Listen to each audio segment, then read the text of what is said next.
Hello there, welcome back to Got to Listen. With this video, I'm starting the series of audiobooks.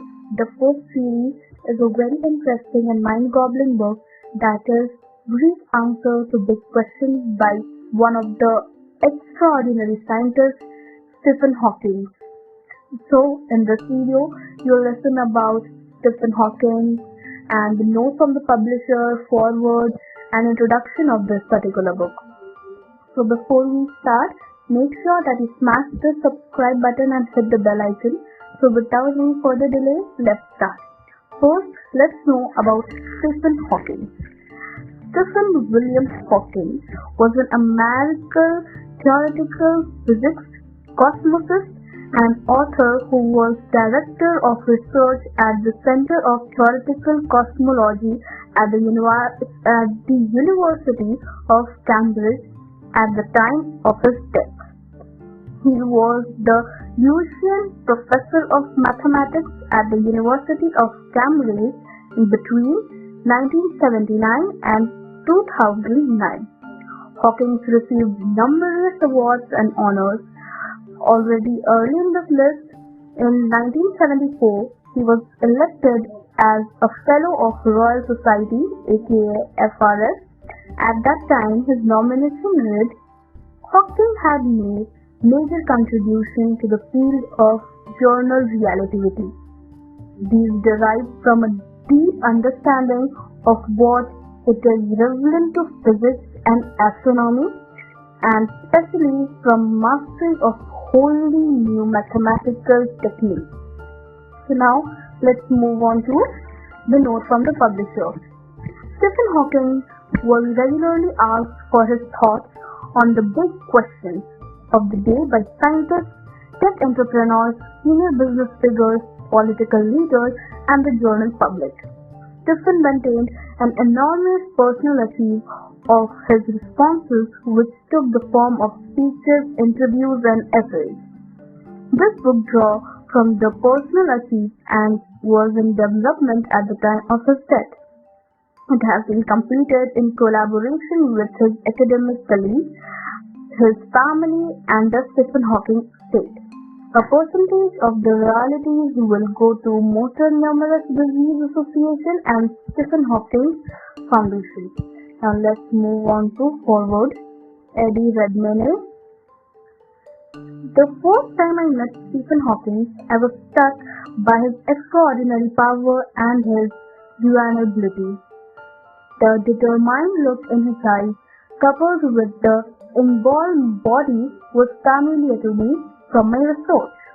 I had recently been engaged to play the role of Stephen in the Theory of Everything and had spent several years studying in his work and the nature of his disability, attempting to understand how to use your body express the passage of motor neuron disease over time. And yet, when I finally met Stephen, the icon, this scientist of phenomenal talent whose main communication was through a computerized voice along with a pair of exceptionally expensive eyebrows, I was floored. I tend to get nervous in the silence and talk too much, whereas Stephen absolutely understood the power of silence, the power of feeling like you have been sculpted. Frustrated, I chose to talk to him about our birthdays. We were only days apart, putting us in the same zodiacal sign. After a few minutes, Hawking replied, I am an astronomer, not an astrologer. He also initiated that I call him Stephen Hawking and stop referring to him as professor. I had been told the opportunity of portraying Stephen was an extraordinary one.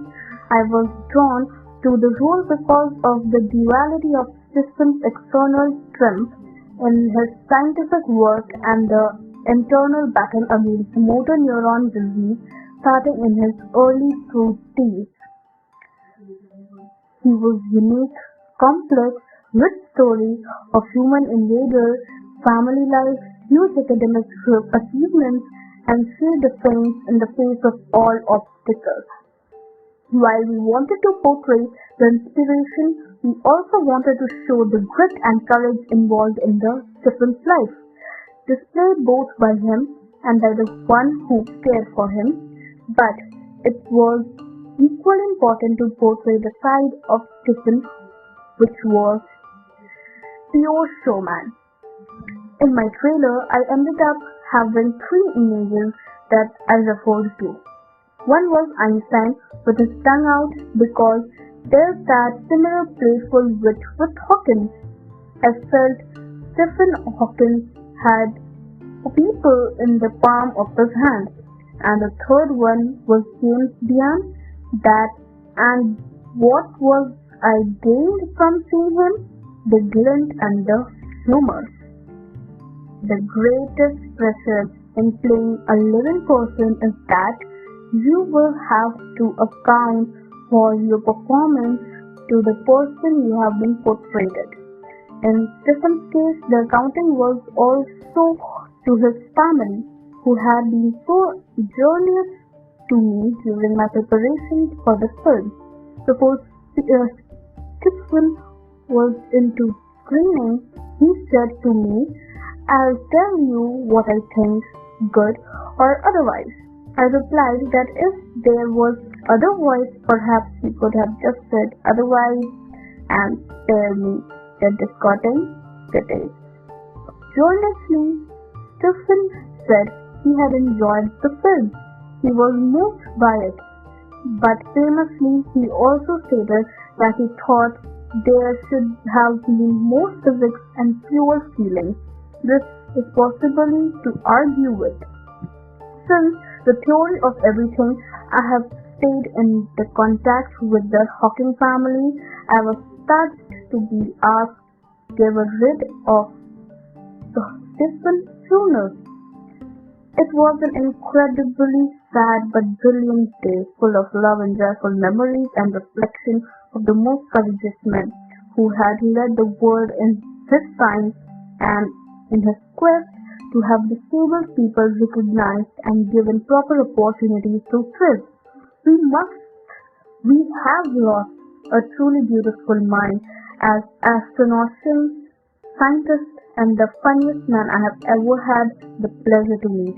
But as his family said at the time of Stephen's death, his work and legacy will live on, and so it is with the sadness but also great pleasure that I introduce you to this collection of Stephen Hawking's writing on diverse and fascinating topics. I hope you enjoy this writing, and to quote Barack Obama, I also hope Stephen Hawking is having fun up there among the stars. Love, AD. So now, let's move on with the introduction.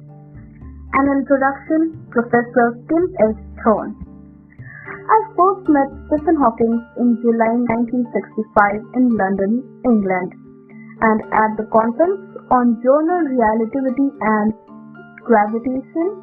Stephen was in the midst of his PhD studies at the University of Cambridge. I had just completed mine at Listenn University. The rumors swirled around that the conference hall that Stephen has devised a compelling argument that our universe must have been born at some point time in the past. It cannot be infinitely old. So, along with this 100 people, I squeezed into a room designed for 40 to hear Stephen Hawking speak. He walked with a cane and his speech was a bit sluttered, but otherwise he showed only modest sign on his monitor neuron disease, which he had been diagnosed just 2 years earlier. His mind was clearly unaffected. His lucid reasoning revealed on Einstein's general relativity equations and on astronomers' observation that our universe is expanding, and on a few simple assumptions that seemed very likely to be true. And it is made use of some new mathematical techniques that Roger Penrose had recently derived. Combining all these ways that were clever, powerful, and compelling, Listenn disputed his result. Our universe must have begun in some sort of singular state, roughly through our universe must have begun, and roughly 10 billion years ago. Over the next decade, Listenn and Rover combining forces would go to prove, ever more convincingly, this singular beginning of life, and also prove that every inconveniently that the core of every black hole is inhabited by a singularity where time ends. I emerged from Listenn in 1965 lecture impressed not just by his argument and conclusion, but most importantly by the insightful and creativity. So I sought him out and spent an hour talking privately with him. That was the beginning of a lifelong friendship, a friendship based not just on common science interest, but a remarkable mutual sympathy and uncanny ability to understand each other as human beings. Soon, we are spending more and more time talking about our lives, our loves, and even death, that about science. Though our science was still much of the glue and bond us together. In September 1973, I took Listenn and his wife Jane to Moscow, Russia. Despite the raging Cold War, I had been spending a month or so in Moscow every other year since 1968, collaborating on research with a number of groups led by Yevgeny Zendovich. Zendovich was a superb astrophysiologist and also a father of solvent hydrogen bombs. Because of his nuclear secret, he was forbidden to travel in Western Europe or America. They created discussion and a bit Listenn. He could not come to Listenn, but he went to him. In Moscow, Listenn bored Dijon and hundreds of other scientists with his insight, and in return Listenn learned a thing or two from Dijon.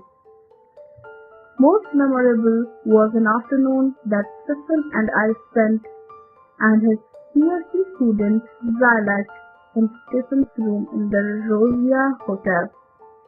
Explained in his language a remarkable discovery they had made.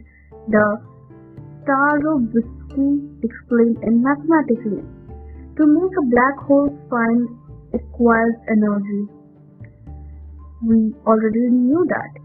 A black hole, they explained, can use its spin energy to create particles, and the particles will fly away carrying the spin energy with them. This was new and surprising, but not terribly surprising when an object or energy of motion usually finds a way that... Hold up. There's an error on my screen. Please hold up. So here we go again. So this wasn't new and surprising, but not terribly surprising. When an object has energy of motion, nature usually finds a way to extract it. We already knew other ways of extracting a black hole's fine energy. This was just a new, though unexpected way. Now, the great value of conversation like this is that they can trigger new direction of thought, and so it was with Listenn.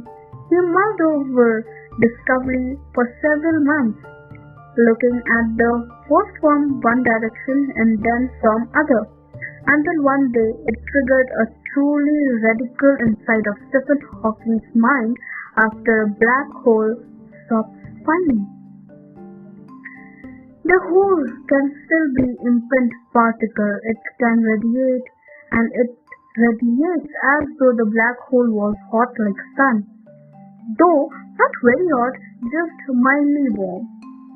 The heavier holes, the lower its temperature. A hole that weighs as much as sun has a temperature of 0.0000006 Kelvin, that is 0.06 millionth of a degree above the absolute zero.